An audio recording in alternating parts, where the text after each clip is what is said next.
বিশ্বকাপের উন্মাদনায় মানুষ যখন ব্রাজিল আর্জেন্টিনার খেলা দেখতে ব্যস্ত, ফজরের নামাজ না পড়ে ঠিক তখনই আল্লাহ তাআলা 39 সেকেন্ডের একটা ধাক্কা দিয়েছে ভেনেজুয়েলায়।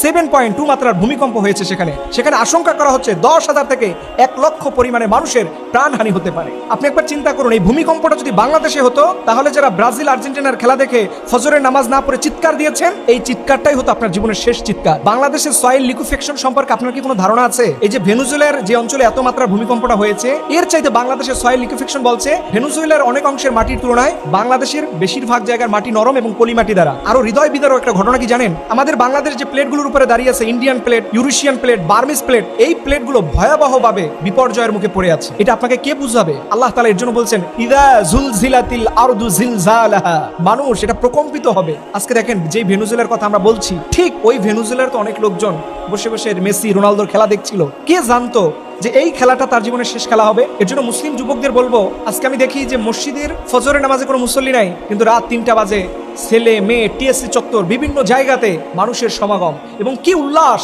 এমন উল্লাস দেয়, মুয়াজ্জিন ফজর আজান দেয়, সে আজানের চাইতে আমার দেশের মুসলিম তরুণদের খেলার উন্মাদনার আওয়াজ বেশি হয়ে যায়। নাউজুবিল্লাহি মিন যালিক। মনে রাখবা যুবক, এই জীবনটা তো শেষ।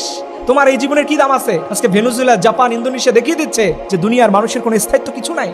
যখন আল্লাহর প্রকম্পন শুরু হবে, তুমি শেষ, আমি শেষ, সবাই শেষ। এর জন্য ফিরে আসো, আল্লাহর দিকে ফিরে আসো। জীবনটা তোমার, সিদ্ধান্ত তোমাকেই নিতে হবে।